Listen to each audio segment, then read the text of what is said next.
What if the greatest player in history is the exact reason his team will collapse?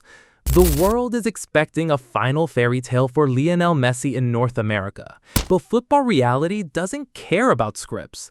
Argentina is hiding a fatal structural flaw, and every serious coaching staff at this tournament knows exactly how to expose it. Argentina is aging in the positions that matter most. They are carrying the psychological weight of men who've already conquered everything, and they have a structural vulnerability in their system that every serious coaching staff at this tournament is studying right now. This video is about that vulnerability and the three teams most capable of exploiting it. Let's start with the number that matters. Messi turns 39 during this tournament. 39! This is not a small detail you file away and forget. At Inter Miami this season, he has been exceptional. 12 goals, 7 assists, still producing at a rate that embarrasses players half his age. That part is real. But here's what the goal column doesn't capture. Messi cannot press for 90 minutes at World Cup intensity anymore. He cannot track runners or recover defensively at the pace this tournament demands. Scaloni has essentially confirmed this himself. The plan is 60 to 70 minutes per match, protecting him carefully, managing his load through a potentially 7-game campaign. I call this the Messi 55 paradox. When Messi's on the pitch, Argentina cannot press high. The entire defensive block drops to accommodate him. Cristian, Romero, and Lisandro Martínez, two of the most aggressive, high-line center backs in world football at club level, are forced into a reactive shape that goes against everything that makes them dangerous. Think about that for a moment. Two of the best defenders in the world being held back from their natural game because the system has to compensate for one player's physical limitations. That tension runs through the entire Argentina structure. Here is what that means tactically. The formula to beat this Argentina team is not through the center. The ball and McAllister will lock that zone down. They've been doing it together for 4 years, and their chemistry in tight central areas is among the best in international football in North America. Trying to play through that midfield is where opponents go to die.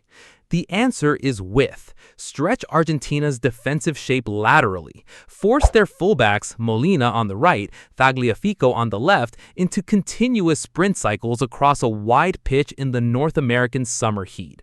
When Messi drifts central or sits in his natural, deeper position, there is a structural vacancy on Argentina's right flank that cannot be covered without someone leaving their zone. Otamendi, 38 years old and playing in a backup role under Scaloni, will be asked at some point to cover that space. Otamendi has been reliable throughout his career, but asking any 38-year-old center back to track elite wide players laterally over 90 minutes in July heat is not a stable equation. The first team that has this blueprint dialed in is France. In the 2022 final, Mbappé did not destroy that Argentina defensive block. Scaloni's men held him for 75 minutes. But those final 15 minutes, when Mbappé turned that creaking defensive structure inside out, were a preview of something. He showed exactly how Argentina's right side could be cracked by pure pace and verticality. In 2026, France come with Mbappé and Kylian's best wide partners. Elite attackers capable of beating a defender in a single step, opening space in behind and delivering at the highest level. France also come with 4 years of unresolved business. That combination of quality and motivation is dangerous in a way that is difficult to overstate. The second threat is England. Under Thomas Tuchel, England have quietly assembled something that plays to every weakness in this Argentina structure. Jude Bellingham covers ground at a rate that puts most defensive midfielders to shame. Saka on the right will demand 90 minutes of attention from Tagliafico.